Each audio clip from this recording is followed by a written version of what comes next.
So good afternoon, everyone. Thank you very much for coming to this second session. We are extremely happy to have Noam Yuchtman with us today as a second keynote speaker. He is currently the Drummond Professor of Political Economy at the Econ Department at Oxford University and also All Souls College, one of the oldest and most prestigious college in Oxford. He did his PhD at Harvard. He has held positions in Berkeley and also LSE, and currently, just since last September, if I am right, he is at the Oxford University.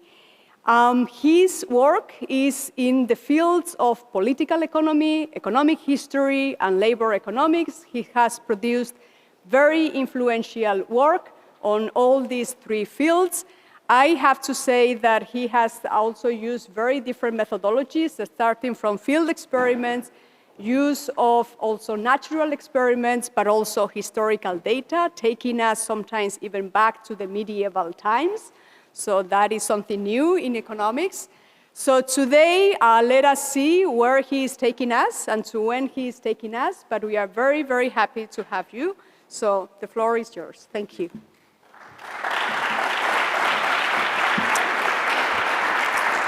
Thanks, Nagori. Thanks, everybody, for coming. So yeah, I have worked on medieval universities. I'm especially happy to be here because we are in the midst of one of the oldest universities in the world. But today's talk will go in the other direction temporally, looking toward the future maybe instead of toward the past. I think both can be fun and in many ways, I hope, enlightening. And I'll use this talk to summarize a set of papers that I've worked on with a group of co-authors, Martin Baraha, Andrew Cao, and David Yang. And in summarizing the papers, I hope to bring out some themes that can generate research ideas across fields again, and for many of you, especially the graduate students, in areas ranging from political economy to development, to organizational economics and innovation, and I'll try to flag those open areas as I go through the talk. And so the talk is about data, AI, and the state, and the context will be China. And I'll give you a little bit of a history of a research agenda, which I think is also kind of fun. I mean, it's not obvious when you begin a set of research papers where they'll go, when you begin a set of conversations. And this project actually started as a set of conversations at a conference, and we began, David and I, and then eventually with Martin, to talk about the role of government data in driving AI innovation. And this is something that was discussed by some practitioners. A guy named Kai-Fu Lee in China talked a lot about China's ability to develop AI due to enormous amounts of data. Some of that discussion was about government data, but the starting point for us was this feeling that in economics anyway, people had this appreciation that AI was a data-intensive technology, and people were, even 5 years ago, although obviously much more today, people were excited about the potential for AI and saw data-intensive innovation as something potentially different. So for those of you who haven't thought all about AI for the past 5 years, probably many of you are thinking about it now, I know. But the way a lot of AI works is taking, at least conceptual frameworks that have been around a long time, ideas about neural networks, and improving those neural networks by exposing them to huge amounts of data. And that's the sense in which big data and the ability to process big data has been a central part of recent advances in AI. There have been advances conceptually, but big data is a big part. And within economics, the sense in which big data was a focus was primarily the big data held by private firms. I still think that's the case today. And so, one sort of argument I'd make for graduate students is to think, as we are, about other sources of data, data possessed outside of big private firms. That's not to say that the private firms' data isn't important, but just to say that there's already been a lot of attention paid to this. The fact that Google, Facebook, Amazon, and others possess enormous amounts of data, which allows them to have some degree of market power and also an advantage in training new algorithms. So our starting point was in a sense that like states also are powerful organizations that in some cases possess even more data, and in some domains are the primary holders of certain types of data sets. So if you think about healthcare data, in the UK, the NHS is the primary holder of healthcare data on citizens. It has much, much more data on individuals, healthcare and healthcare utilization than any private actor. And what that suggests is that while we may think about Google or Amazon or Facebook's data as a source of competitive advantage and innovation, we should think about government data, potentially, at least in some domains, as another key source of innovation. So how would government data generate innovations that actually extend beyond government applications themselves? Well, let me give you an example from China's facial recognition AI sector, which will be the focus of these papers. So the way that private firms typically get access to government data is by providing some sort of service to the state, perhaps through some sort of procurement process. So in the case of facial recognition AI firms in China, these firms have an objective of training facial recognition algorithms. Those algorithms might take video data and then identify faces and match faces and sort of components of faces across video streams to identify the same person from different angles, identified by different cameras. The state plays a key role in collecting this sort of data in China and elsewhere. The state security apparatus collects huge amounts of data through surveillance cameras, and the state will provide access to those surveillance cameras' video feeds, which are the key data, to private firms that provide the facial recognition AI services to the state, identifying individuals and making matches across these video feeds. The AI firms that get access to these video feeds and train their algorithms can then use that state data to train algorithms that are much more broadly applicable. Either the data might be portable, or even if the data aren't portable, the algorithms trained on the state data might be portable across uses. So in the first paper that we developed out of this research stream, Data-Intensive Innovation in the State, we ask whether getting access to government data can actually stimulate commercial AI innovation through these improved algorithms that then can be taken to a different commercial application. So we have a couple mechanisms in mind. One is the shareability mechanism that I just described, that an algorithm trained to identify faces for the government might also be a useful algorithm for identifying faces for a retail establishment, for example. It's also the case that firms getting access to enormous amounts of video streams and video data will develop the capacity to process and work with and store that data, which will then be useful in processing other forms of data, potentially for commercial applications. But it's also important to note that while there are forces that might generate these positive spillovers to broader innovation, there's also the potential for crowd out. That a firm that gets a government procurement contract to identify faces for China's security services and police might end up finding itself specializing in producing software for the government and produce much less commercial innovation. So we're going to look for evidence, and eventually, spoiler alert, we find evidence for these positive spillovers to commercial innovation in China's facial recognition AI sector. So this is going to be important for understanding the rise of the facial recognition sector in China. It was, at least to me and my co-authors, initially surprising when China became a successful frontier innovator. So it's one thing, we'll talk about the political institutions a bit more for paper 2, but we're surprised to see China grow at such rapid rates, maybe with authoritarian institutions. So Acemoglu and Robinson's work on inclusive institutions make you think that China shouldn't be able to grow so quickly. But then you might think, well, China for a long time was growing from well inside the production possibilities frontier. Maybe growing out to the frontier is something autocrats are pretty good at. it seems like it'll be much harder to push frontier innovation, and yet China has done it. How has it done it? Well, this graph shows that as China's software in facial recognition AI, as China's share of corporate investment in facial recognition AI increased, it corresponded with the rollout of surveillance cameras and increased numbers of contracts issued by Chinese security firms to AI firms. Chinese security units to AI firms. In addition, and this is where, again, I'm going to try to push you guys toward, especially the grad students, toward new research questions. There's a new role for the state in promoting innovation that comes out of this paper, which is that when we think about the role of the state in promoting data-intensive innovation, prior to thinking about the role of government data, we might think about competition policy. We might think about the state trying to ensure access to Google's data, maybe even breaking apart Google, maybe nationalizing Google or Amazon to ensure access to big data sets for small firms. But here we have another role for the state, which is trying to stimulate innovation through its data collection and provision.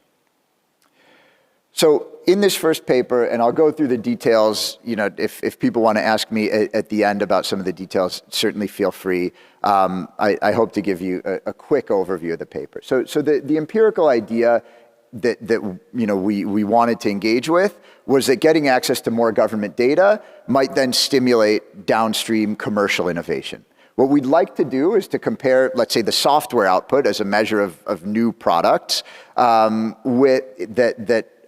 is produced by a firm that gets access to more data through a government contract to software produced by a firm that, let's say, randomly happens to get access to a government contract that just happens to give them less data. So what would you need to do? You need a data set that links AI firms to government contracts. You need information on these AI firms' software output. Ideally, you'd be able to identify the purpose of that software, to say something about whether the new software produced represented a broad innovation or just more government software production as a function of having worked for the state already. And finally, sort of a measurement challenge, which is how do you measure the data, and in particular the government data that a firm has access to? In addition to those data challenges, there's the usual identification challenge. First, the question of how are contracts assigned, and second, essentially an exclusion restriction. If one wants to identify an effect of access to data, how does one go about ruling out other channels?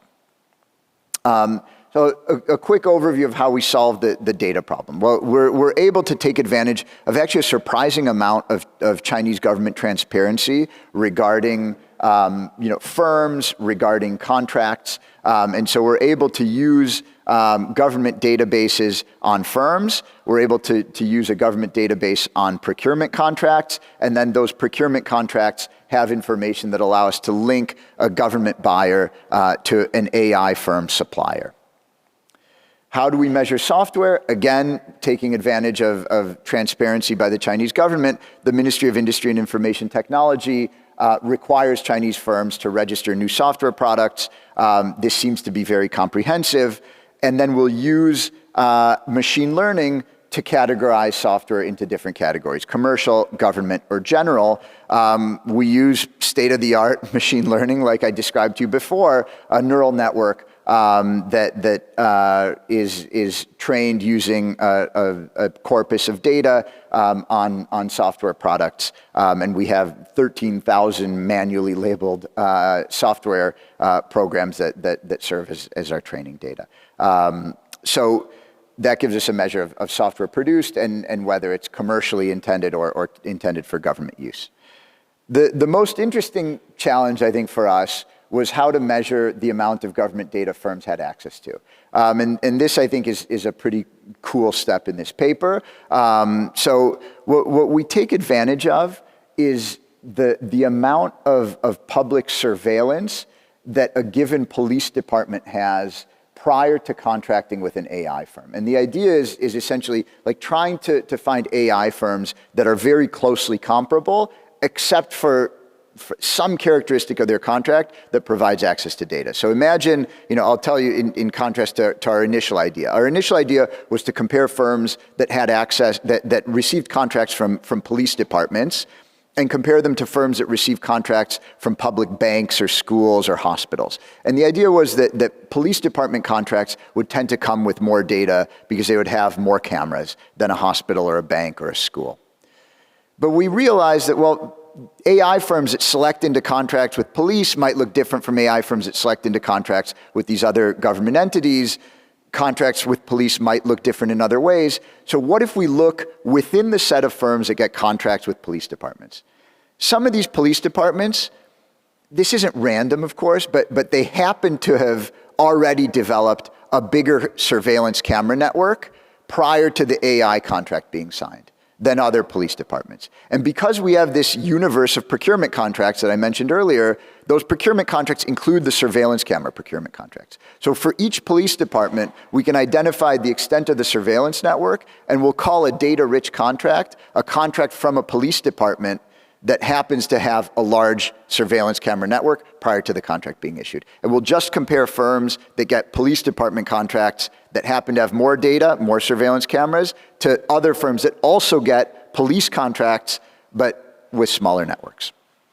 So we'll run event study types of analyses, comparing firms that receive low surveillance camera contracts versus those that receive data-rich contracts. And that's sort of the coefficient on data providing the differential software production before and after contract receipt for a data-rich contract relative to these coefficients here, which are capturing the software production around receipt of a data-scarce contract.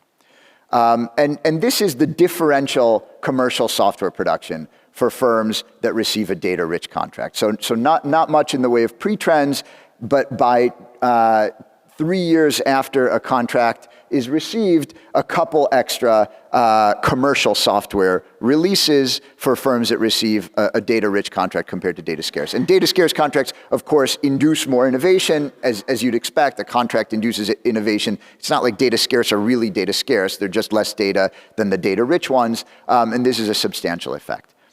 Importantly, government software also increases. And so what we find is commercial software increasing despite more government software being produced by these firms. The increased government software doesn't crowd out the commercial software. We address a range of concerns. In the interest of time, I'll skip through. I can talk to you about how we do this, but we think about selection into the contract. We think about other mechanisms through which these data-rich contracts might differ from data-scarce ones. I'll click through that. We also think about mechanisms other than access to data per se, and thinking about the shareability of that access to data. And we examine the production of data complementary software. We do see that increasing, but we think the data shareability plays a role above and beyond the learning by doing, essentially, the learning by doing of working with big data sets. So, why is this interesting, and where does this point in terms of reassessing the role of the government in the age of AI? Well, if we think about, I think of a very active and exciting area of research right now is kind of reassessing industrial and innovation policy. Those types of policies look different in a data-intensive world where the government has access to huge amounts of data. So government data provision can be an innovation policy. We also can reassess the role of the Chinese government in driving China's economic success. And there are different perspectives on what is special about the Chinese government's role in growth, whether, in some cases the Chinese government deserves credit, or whether we should think about Chinese growth despite the Chinese government. I think, there's some truth to both. But one thing that's new here is that the surveillance apparatus, sort of the autocratic component of the Chinese government, seems to be playing a role in driving China's growth per se. And that's what raised the next question for us to study, which is, is it the case that autocracy in China is actually causing innovation, at least in part, as opposed to innovation occurring despite autocracy? And so paper 2, this AI-tocracy paper with Martin, Andrew, and David, engages with a conventional wisdom that suggests that frontier innovation will be very difficult under autocracy. That's because autocratic regimes will tend to stifle innovation, and innovation may also tend to undermine autocracy. But AI may look different. And so, how does AI look different? Scholars have pointed to different factors. So one, just on the side of the technology, people have pointed to AI as a prediction technology which is useful for behavioral control. So because AI is fundamentally about prediction, and because autocrats, and also maybe some capitalists as well, fundamentally care about shaping our behavior via prediction, AI may be particularly useful for autocracies. In addition, as we pointed out in our previous paper, these AI algorithms may actually be a positive function of the amount of surveillance and population control in a society. It may be the case that autocracy may feed back into AI innovation. So AI innovation stimulates autocracy, perhaps, part one. Autocracy may stimulate innovation in AI as well. And so, the first paper hints at that, although we didn't quite show it. In that first paper, we show that data-richer contracts stimulate innovation, but we don't quite know if those data-rich contracts are really playing a key role in China's autocratic efforts at political control. And that, so even part two remains untested, although hinted at in our earlier work. So we're going to, in this next paper, test for a mutually reinforcing relationship between frontier AI innovation, especially in facial recognition, and autocratic political control. So the way we do it is in a few parts, and I'll talk through the challenges of trying to link this chain together. But first, we'll look at the impact of instability on government procurement of facial recognition AI. So first, does the state seem to view AI technology as a response to social unrest? Next, we're going to try to evaluate whether procurement of AI is effective at reducing unrest. You can already see an endogeneity problem here, where AI procurement is initially an outcome and then an explanatory variable. I'll talk through how we try to deal with that very soon. And finally, we'll look at the other direction. Is it the case that the specifically politically motivated government AI procurement plays some role in stimulating commercial AI innovation? So again, we have various data sets we need to put together. Public security AI procurement looks very much as before, relying on these procurement contracts. We then consider local political unrest. We take this from a database that's already been produced by others, the GDELT database, and we find around 10,000 events across China. So you might be surprised at how many different local unrest events occur in China, but there is a large number. Again, we'll look at software as a measure of innovation, but we also develop this a bit further and also collect information on these AI firms' export deals to try to say something, one more step in arguing for the innovation coming out of the procurement contracts being truly frontier innovation. Okay, so these are the types of technologies that we're thinking about. So, public surveillance cameras, identifying people, and let's see whether this is somehow part of a symbiotic relationship between China's autocracy and the firms that produce the technology. So in trying to study the link between AI and political control, again, we're going to divide that into two parts. So first, is there a politically motivated demand for AI, and is there an effective suppression effect coming from AI procurement? And let me just note that, I think it's worth noting, because I don't say this enough. At least some of this facial recognition AI is certainly being procured for purposes of effective governance. And I think many Chinese citizens, along with citizens around the world who experience surveillance and experience the use of facial recognition in different domains of governance, actually find that use of AI to be desirable and maybe social welfare enhancing. And so, I think there is still an open question about how facial recognition and other types of governance-oriented AI are procured, how they're used, and how they shape social welfare outside of the repression that I'm going to be studying here. And I think that that's part of what motivates us even to study patterns of government demand for surveillance AI, because much of surveillance AI's demand is coming from simple, like, infrastructure improvement.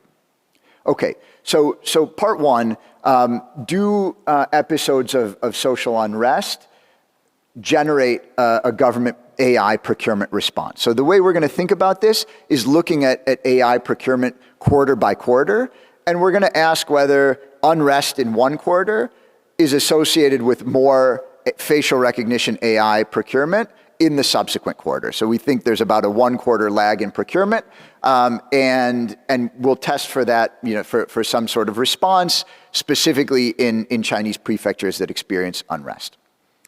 The basic specification, which we find pretty transparent, and the identification is okay, especially when you include a bunch of controls, is just looking at a panel diff and diff. Controlling for location fixed effects and time period fixed effects.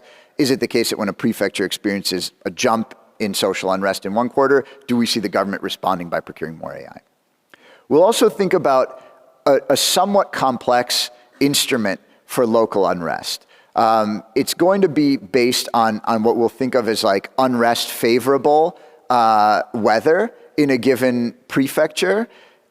I don't want to go into the details for now, and if you have questions about it later, we can. But let me just say that the IV is a bit complicated because we're studying a large region over a long period of time, and that means that it's not easy to think of very, very simple weather patterns that map into unrest. And it's also the case that we have a lot of zeros.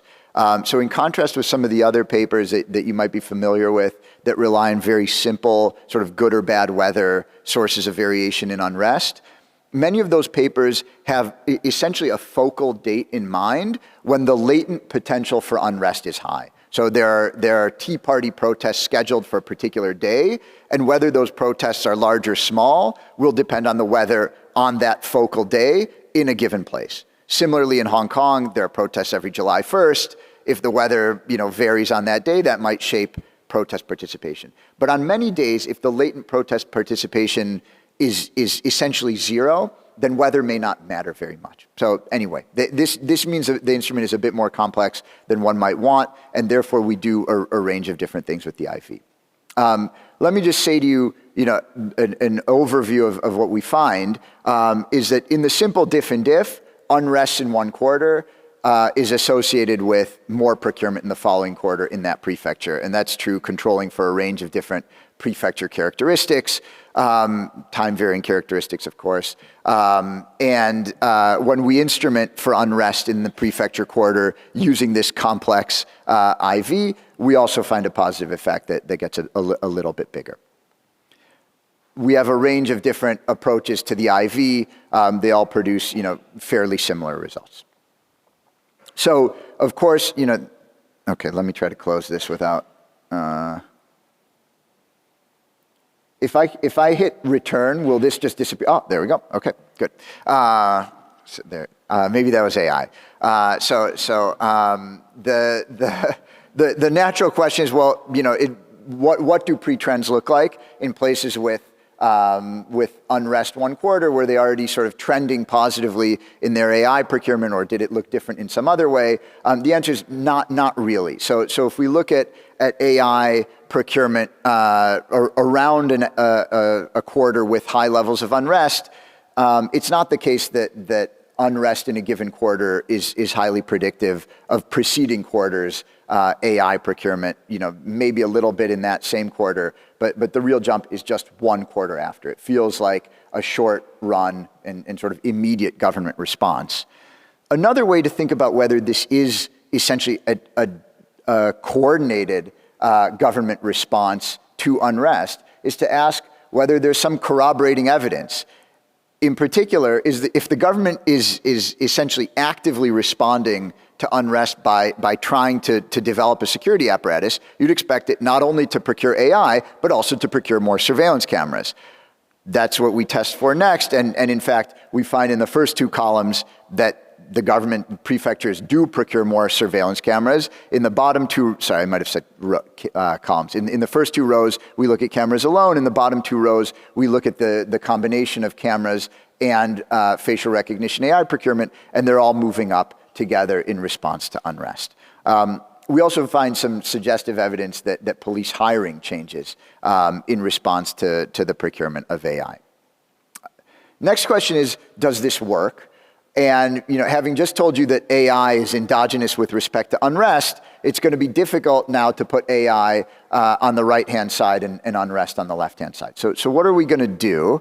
We're going to look at whether the past stock of AI acts as a buffer in reducing unrest in response to exogenous shocks that would typically produce unrest. So I previously told you that we find a favorable weather instrument that generally predicts social unrest in a given prefecture, in a given corridor. And now I'm going to ask, well, there's going to be that typical relationship between favorable weather and unrest. Is it the case that a prefecture that in the past had accumulated a stock of AI is somehow protected from that weather shock inducing as much unrest as otherwise would occur? So we're also going to run a placebo exercise, which is looking at whether the past procurement of AI outside of public security. So if you procure facial recognition AI for your schools, for your banks, for your hospitals, does that act as a buffer against unrest? You can think about this as like, it's not just like a blind placebo. I think it's an interesting placebo in the sense that one possible interpretation of AI procurement is that it represents a modernizing government or a broadly effective government in general. And so you might think, okay, these favorable weather shocks will have less of an effect in places with good governance. Well, places that have procured AI for their hospitals, for their schools, for their banks, they're modernizing as well, but they're not producing the surveillance apparatus to the same extent as prefectures that specifically have a stock of public security AI, namely AI procured by police departments. And so we'll examine whether this sort of placebo stock of AI has an effect. And finally, we'll ask whether the recent unrest, which I told you is potentially driving AI procurement, whether that seems to be driving this buffering effect. So it might not be the case that this stock of AI is reducing the effect of favorable weather. It might be something about the time pattern, the time series pattern of unrest, where past unrest is what induced the AI, and it's that past unrest that somehow is affecting the contemporaneous unrest. So we'll look at those two as placebos. So a short summary of what we find. The first row here is just the effect of our instrument. Essentially, favorable weather has a standardized one-for-one effect on unrest events. But what you see in the third row here is that the effect of favorable weather is reduced in the presence of a larger stock up to the previous period of past AI procurement in the public sector, in public security. What does that look like graphically? Well, in places without much AI, there's a very steep gradient between weather and unrest. If you have very favorable weather for unrest, there's a strong unrest response. In places with more AI in the past, accumulated in the past, those favorable weather shocks don't have the same impact. What you can see here, looking at the third row down, is that past accumulation of non-public security AI doesn't have that same mitigating effect, and past unrest also doesn't have that mitigating effect. How does this feed into commercial AI innovation? This will look a little bit like what I showed you with paper one. We're going to compare firms before and after receiving a particular government contract. Now we're going to look specifically at what we'll call politically motivated contracts. These are contracts that are received by firms in prefectures that had previously, in the previous quarter, experienced above median levels of unrest. So in the first part of this paper that I'm describing, we showed you that many prefectures respond to high levels of unrest with procurement in the next quarter, we'll call that set of procurement contracts politically motivated, and we'll look at the AI innovation around the time of receiving those contracts. And again, we'll have essentially event study coefficients around the time of receiving the contract. And what you can see here with different specifications is that total software increases, and importantly, it's not just government software, but also commercial software increases here following receipt of a politically motivated contract. We also examine whether firms that receive these politically motivated contracts become exporters more. And in fact, this is just a cross-sectional relationship. It's only supposed to be suggestive, but in fact, we see that these firms are more likely to become exporters over the time period we studied. So again, there's something of a reassessment in thinking about the role of the government in the AI age. So it may be the case that there can be alignment between autocratic institutions and frontier innovation in a way that we didn't appreciate before. This isn't to ignore other autocratic frictions. Of course, there are many good reasons why democracies, I hope, will continue to innovate, and I think innovate at a faster rate than autocracies. But some of this alignment can overcome some of the autocratic frictions, at least. This might be relevant to past episodes of frontier innovation under autocracy, so maybe a little bit of looking back. So looking back at late 19th century Germany as an example that links very much to universities, the foundation of what became these Max Planck Institutes occurred under an imperial government that established them in order to develop new technologies for the military. And there was a symbiosis between military technology and the development of modern chemistry and modern physics, which we owe the Germans a debt of gratitude for in developing those technologies, albeit with enormous negative consequences as well because of the dual use nature of the science. So what occurs next to us is a different role of the government in shaping patterns of trade. In particular, is it the case that the Chinese government, by demanding so much surveillance AI, might actually develop a comparative advantage in facial recognition AI, which then shapes the diffusion of the technology? So that takes us to the third paper, where we ask whether this access to government data and this demand by the government for facial recognition surveillance technology might lead to the diffusion of that technology, maybe with adverse political consequences around the world. This is something that's been raised already as a possibility, but hasn't been tested.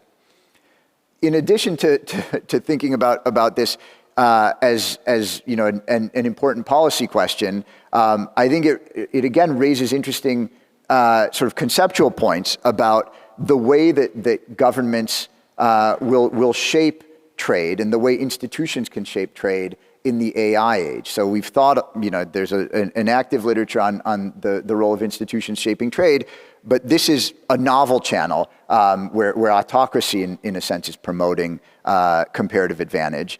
And in addition, while we've often thought about global integration as something that would promote liberal regimes and therefore waves of democratization, now I think we may have a fear that the spread of surveillance technology from China could lead to a wave of democratic backsliding. So that's what motivates this work. This is the roadmap for what remains, which is still very much an active working paper, I would say.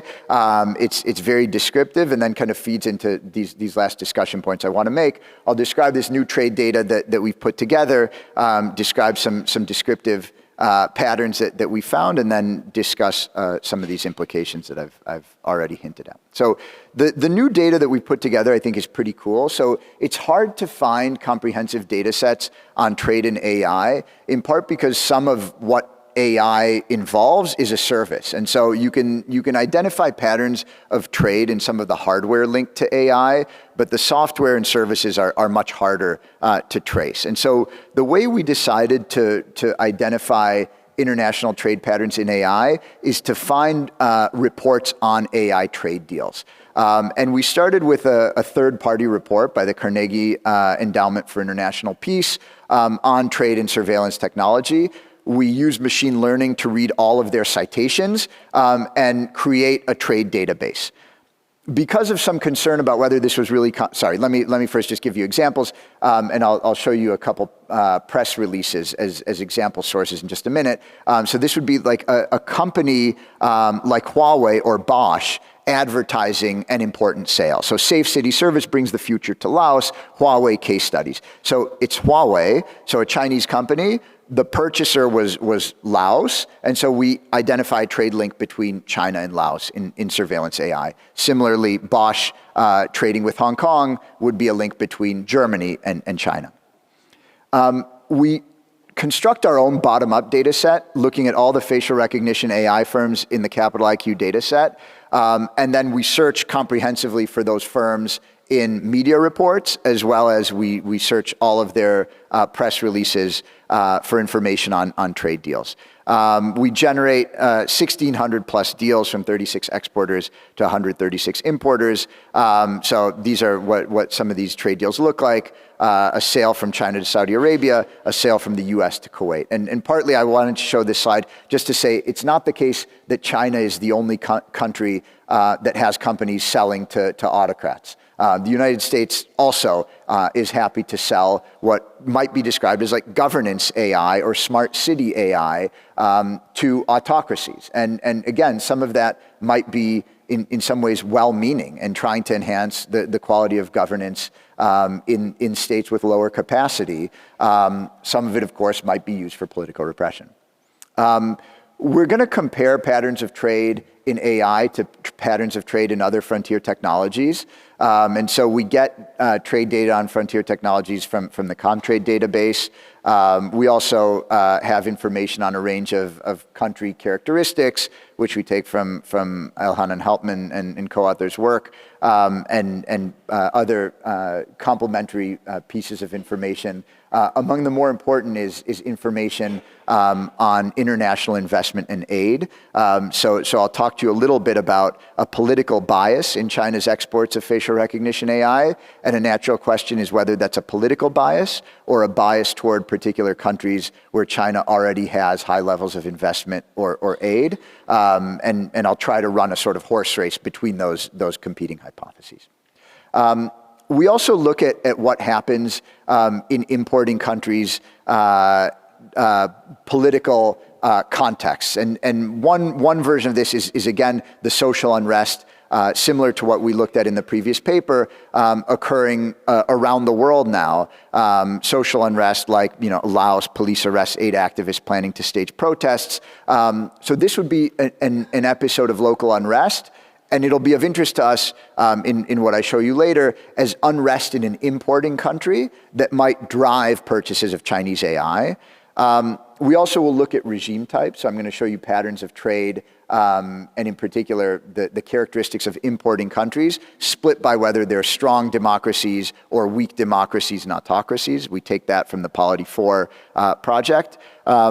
And in our working paper, we also look a bit more closely at electoral institutions, but I won't talk about that very much here. So, just to give you some descriptive facts that I think are interesting, China has a comparative advantage in surveillance AI. Maybe arising from huge amounts of government demand, maybe arising from access to government data. But what you see in patterns of trade is that even relative to the second biggest exporter, the United States, China has substantially more links meaning links to importing countries, and substantially more trade deals. Now, you naturally would want to know, well, how does this look compared to other technologies? Is this, does surveillance AI stand out? And to answer that question, we run a panel regression at the level of exporting country, importing country, and sector. And we'll ask whether patterns of trade look different if the exporter is China, whether the sector is AI, and the combination, whether the sector is AI and the exporter is China, controlling for a bunch of country pair characteristics. And I'll just show you what the results look like. Essentially, compared to the bundle of other frontier technologies that we identify in the Comtrade database, it's not the case that China differentially exports these other frontier technologies on average, and this is controlling for exporter-importer GDP and distance. It is the case that AI, in general, is exported less than other technologies, than this bundle of frontier technologies. It's an emerging technology, so it maybe seems sensible that there are fewer links. But when we look specifically at the combination of China being the exporter and the sector being AI, we see a substantial jump in the probability of a trade link. And this is all on the extensive margin, to be clear. These are all links between countries for a given sector. The next key fact, and I'm happy to go into the details of that. I realize this is a superficial overview. We do go into more depth in this, I promise, in the working paper. The next fact that we dig into in the working paper is the importing country political characteristics. And again, what you see just descriptively is that China seems to look different just by looking at patterns of trade. So comparing China, again, to the second biggest exporter, splitting importing countries by whether they're strong democracies or weak democracies / autocracies, we see that China's links and deals are split essentially 50-50. In the US, the skew is much more toward strong democracies, which also tend to be richer and typically will be importers of frontier technologies. And in China, we see what looks to be a surprising difference. How surprising is it? Well, let's look at it more systematically. Now focusing on China's exports only, we're going to look at China's exports across sectors and across importing countries and examine whether there are differential trade links when the importing country has low polity score, whether the sector happens to be AI, and the combination of an importing country having a low polity score and the sector being AI. And what we see here is that when we look at China's exports, it's not the case that for the other frontier technologies, exports are differentially high or low, depending on the importing country's regime type. And again, this is controlling for income and distance, so this is not unconditional. But controlling for those country pair characteristics, importing country institutions for other frontier technologies don't seem to matter. AI, relative to the other frontier technologies, is still exported less than other frontier technologies. But the combination of AI and the importing country being a weak democracy is associated with substantially more trade links. Do we see this for the US?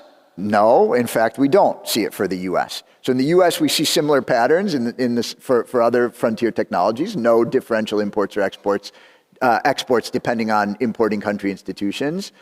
We again see a lower likelihood of export deals when the sector is AI, but no differential AI exports when the importing country has weak institutions. This isn't just a matter of aid relationships. We could also do this with investment. So this is the same regression as was above, but now adding in essentially the horse race. Instead of just looking at autocracy in the importing country times aid, we look at, times the sector being AI. We're going to look at whether the country receives aid from China interacted with AI, and accounting for that relationship doesn't change the patterns that we see. The last thing that we do is examine whether this sort of bias in China's AI is really driven by something political, and whether it's coming from a political demand for Chinese AI coming from the importing country. And the way we'll look into that is examining whether episodes of social unrest in the importing country are associated with purchases of Chinese AI. And so now, just given the scarcity in the trade data, we're going to look year by year at episodes of unrest and look at trade deals specifically in AI with China in years around episodes of unrest, controlling for time period fixed effects and country fixed effects. And I'll just show you what the picture looks like. So the 4 different symbols are just different combinations of controls. But what you can see here is that episodes of unrest are associated with substantially more AI imports from China just in that year, but not in other years. And we also don't see these patterns among strong democracies. We only see it for autocracies and weak democracies. It seems like these more fragile or even repressive institutional environments are more likely to respond to unrest with AI purchases from China. So, this is a suggestion, and we have a bit more evidence in the paper looking at electoral institutions as well, that China's exports of surveillance AI may strengthen autocrats around the world. This is another unanticipated consequence of China's integration into the global economy. And just to give you a sense of like what we hoped for and what we end up with, this is Bill Clinton in the year 2000 saying membership in the WTO, of course, will not create a free society in China overnight, but over time, I believe it will move China faster and further in the right direction. Well, I mean, we can engage with that critically, almost word for word. It didn't go the way he expected. Looking ahead, and I think these are all areas for future work, there seem to be new roles for states and institutional forms in the age of AI. So innovation policy can look different through data collection and data provision. There are links between the surveillance apparatus of the state, but maybe you can think about that more generally as like the infrastructure or governance of the state as we move those domains of governance and infrastructure ever more in a technological and AI-oriented direction. That will naturally link to innovation in intended ways, perhaps, and maybe in some unintended ways. It's also the case that states are going to be changed by frontier innovation and its diffusion across space in a way that maybe we didn't anticipate. Now, I think all of these types of questions about states and institutions in the age of AI also raise some immediate sort of policy concerns and some policy responses. And my co-authors and I have had the chance to talk to some policymakers and journalists as well, who often have like very knee-jerk responses. So this is not to say that these would be your knee-jerk responses, but there are some people's, and I think economists actually have a lot to say about why these aren't good responses, in particular applying notions of general equilibrium as one toolkit that we have that many policymakers don't naturally bring to the table, nor journalists, nor citizens for that matter. So one possible response to our first paper especially is, well, China is going to take the lead in AI innovation because the government doesn't respect privacy or doesn't need to respect privacy. And therefore it can collect data and share it with firms. And this is an enormous advantage for Chinese innovation. Does that mean that we need to follow suit? And I think the answer is, again, no. And the reason has to do with general equilibrium, that people's willingness to share behavior, to reveal their behavior, whether it's to a government or to a private entity, will be a function of anticipated protection of civil liberties. So if we, and privacy and anonymity and the various things we value.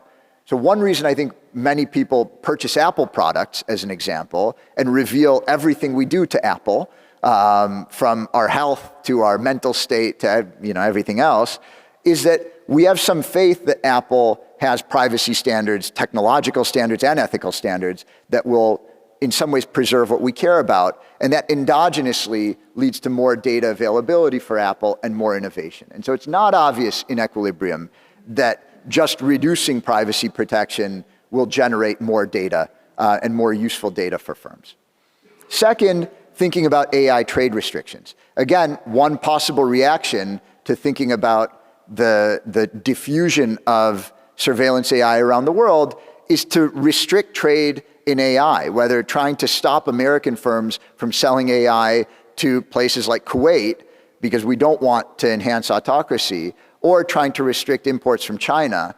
But both of those could be very self-defeating. And in fact, like engaging with China's ecosystem of AI innovation and trying to establish like a shared platform the same way that we did with labor standards and other types of international standards might be much better than segmenting markets and leaving Chinese firms to pursue their own markets with their own standards.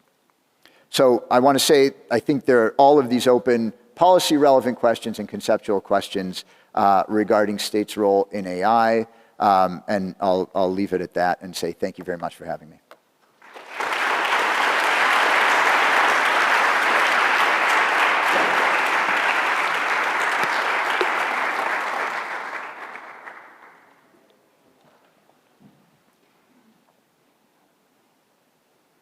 Oh, it's faster than I expected. Thanks, Noam. When were we supposed to end? 6:30. Oh, sorry, slower than I expected. Sorry about that. I'm happy to stay as long as you're happy to stay. So it was very nice talk. Thank you. So you said something about history and how this looks forward, but to me, a lot of what you were saying actually reminds me of 1984, Orwell, spy movies. So in all these places, technology plays a very big role in surveillance of the public and so on. So in some sense, maybe you should also look back, no? We should also look back. Look back. No, absolutely. I agree. And I think, so I think one interesting area of discussion now that's emerging also from Daron Acemoglu and Jim Robin and Simon Johnson's book in this case on Power and Progress, I think is the name on technology, is the idea that we can direct innovation. And so Monica and I were talking yesterday about the challenge of trying to figure out how do we direct innovation and where does the direction of innovation come from in novel frontier technologies. And I think one place it does come from, and I think engineers are willing to admit this, it's often inspired by science fiction, it's inspired by fiction, by narratives and ideas that come from outside of economics. And I think there are competing notions also in past literature regarding what type of society we want to live in. I mean, it's often quite dystopian where technology takes us. And yet, it's still the case that a lot of facial recognition AI, surveillance AI, but even a lot of commercial AI is moving in quite a dystopian direction. And this is something that Shoshana Zuboff has also written about, more in the domain of consumer choice, where, to the extent that our choices are being manipulated by the presentation of menus and things like that, there's a sort of loss of free will. And I think that's super interesting. So I think we should look back. We should look at literature. I think that maybe one thing that actually I don't know if anybody here has a good sight on this, but sort of a view of what technology looks like in like a world of human flourishing. And I think if we could see that, maybe we would all be the person who sees that would be a billionaire. But I think we have some hints of this in some cases. Types of complementary technology to labor, a sense of human flourishing where AI creates a world of plenty and then we flourish outside of our traditional identities and use of time through work. We have some ideas like that, but I think we're a long way from having a clear sense.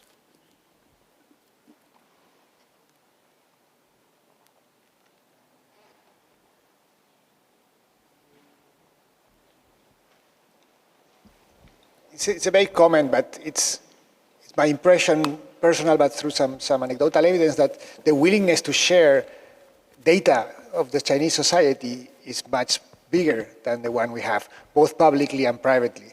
Yeah. They jump onto any app that takes all your information, and it's something that socially is very acceptable and individually very accepted. And I wonder what part, how does this relate to what you said, and how does this relate to, is this part of this advantage that they actually face as a society? It's very tolerant with being surveyed and with getting something out of it, even it may in the global picture, you may lose something. As long as you individually get something out of it, they seem to be very inclined to share. Yeah, no, I totally agree. And I think this also has to do with looking back. So where is Chinese society coming from? It's coming from an era of monitoring and repression that was much more heavy-handed, in some ways much more frightening, that didn't bring like fantastic returns in the form of like much better public services and the ability to hail a taxi and pay for a taxi just by looking at a screen, and the ability to order food just by looking at a screen. And so you're absolutely right that you know, at least in part because of the experience of past repression, and maybe for other reasons, the willingness to share data in return for services is very high. And again, I think some of these services are provided by the state, and I think people do appreciate some of the state services that come from data sharing.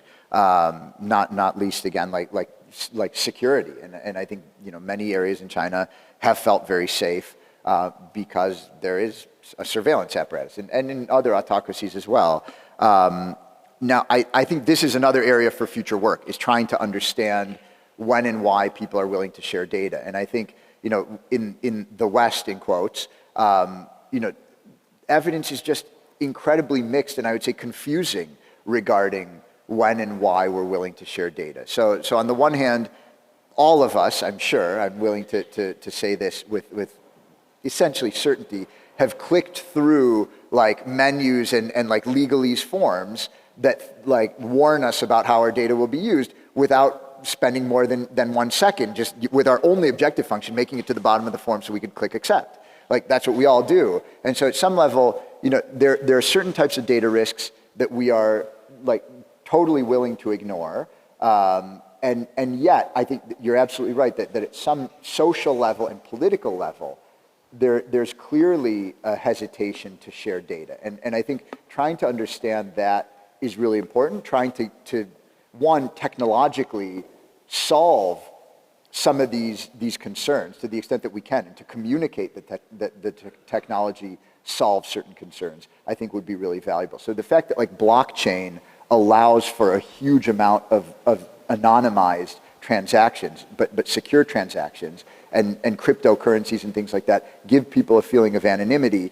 I mean, there's not like an argument for people to go buy Bitcoin or something like that, but just to say that certain technologies give people a sense of at least anonymity from and protection from government monitoring, certainly gives like criminals that feeling, to the extent that that's one set of technological responses to privacy concerns of like state overreaching. Technology plays a role. I also think communication plays a role. And I think, you know, one other element here is that I think individuals right now have a feeling that when firms use their data, it's for exploitation purposes. And I think there's a lot of, I think there's truth to that. There's certainly truth to that. It's Amazon maybe trying to price discriminate and extract rents from us.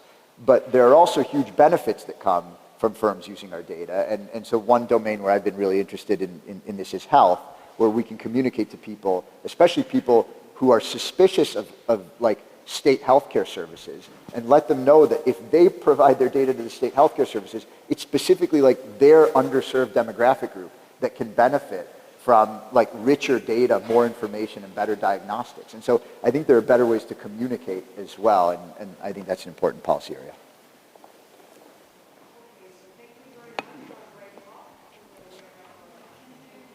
Thanks. Thank you.